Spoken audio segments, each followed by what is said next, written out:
Amma moodulee bal'inaan guyyaa raasniif qindeessinetti yeroo ceenu bulchiinsa sablammii Oromoo fi aanota ollaa waliin hojiilee hariiroo uummataa cimsan hojjetameen nageenyi waaraan argamu afayyaa'in mana maree bulchiinsa sablammii Oromoo Aadde Faaxumaa Mollaan ibsaniiru. Alamuu Balaayitu qindeesse daawwannee walitti adeemna. Hariiroo uummataa cimsuudhaaf hojiin hedduun hojjetamaati kan jiru.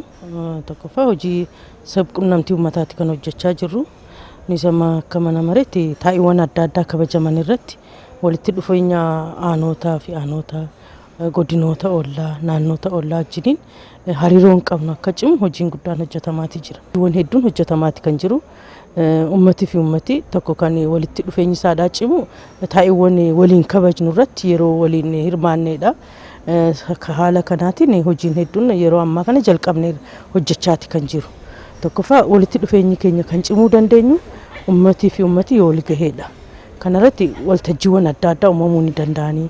Ayyaanota waliin kabajuu ni danda'ama. Konferensiiwwan adda addaa, fooramiiwwan adda addaa adeemsisuudhaan hojii walqunnamtii uummataa, hojii sabqunnamtiin hojjetamaati kan jiru akka bulchiinsa saba keenyaatti jechuudha. Isa kanaan jijjiirama guddaa arganneerra yeroo ammaa kana jechuudha. Keessaa amma kanaan dura ummati fi ummati walirraa fagaataa ture kan jiru. Walirraa fagaatanii turan kan jiraatanii kanarratti immoo diinni hojii hojjeteen finxaaleeyyiin hojii hojjeteen ummata keessatti ummati fi ummati akka walitti hin dhufne taasifamaati kan jiru. Kun sirrii akka hin taanee fi kun ummataa fi ummata gidduutti walitti bu'iinsi kun akka hin cimne hojii sabquunnamtii hedduun karaa adda addaatiin hojjetamaati kan ture. Bu'aan argame amma yeroo ammaa kana ummati fi ummati walitti dhufeenyi isaadhaa cimeera kan jiru. Duri sargi walitti na deeman, gabaa walitti na deeman, magaala tokkorraa gara magaala tokkotti walitti adeemuun hin jiru ture, wal sodaata ture. Wanniinis jira, wal loluunis jira, walitti bu'iinsi jira, loonii walirraa fudhachuun, nama lubbuu wal balleessuun, mana gubuu kun mul'ata ture dura. Amma barootan lamaan kanaa as gama lamaan yuutuun jijjiirama guddaadha kan jiru. Kun kan nutti hojjetaa ture diinadha.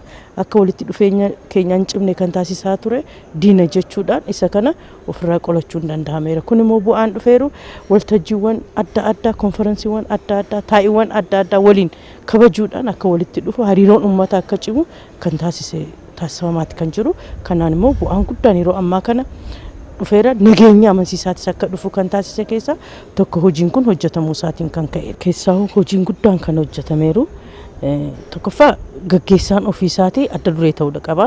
Of qulqulleessuudha kan qabu. Kana keessaa bilisa ta'uudha kan qabu. Yeroo ammaa kana gaggeessaan amma jiru keessaa eega gurmaa'ee bara darbee as gaggeessaan jiru hojii kana gara kuteenyaatiin kan hojjechaa ture jechuudha. Kana hojjechuu isaatiin uummata keessa isheenee hojjechuu isaatiin bu'aa guddaadha kan dhufaa kan jiru jechuudha.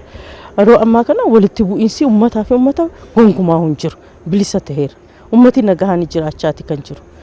Finxaaleeyyii uummata lamaan gidduutu jiru amma keessaa saaxilaati kan jiran uummattoota gidduu keessatti. Isaan kun finxaaleeyyiiwwan lamaan kun of keessaa akka baasan nama argansan nama haala addaatiin yookiin immoo wanni addaa jiraate namni isaan gidduu keessatti hin beekamne yoo dhuferre akka seeraaf dhiyeessan kan taasifamaati kan jiru. Isa kanaan bu'aan guddaan argamaati kan jira. Akka bulchiinsa keenyatti amma ilaalle gaggeessaan uummata wajjin hojjechuu isaatiin saaxiluu danda'an bilisa gochuu danda'ameera. Uummati amma gandoonni keenya jiillee yoo fudhanne arxumaa yoo fudhanne amma bilisa kan jiran jechuudha. Isa kanarratti hojiin guddaan hojjetamaati kan jiru.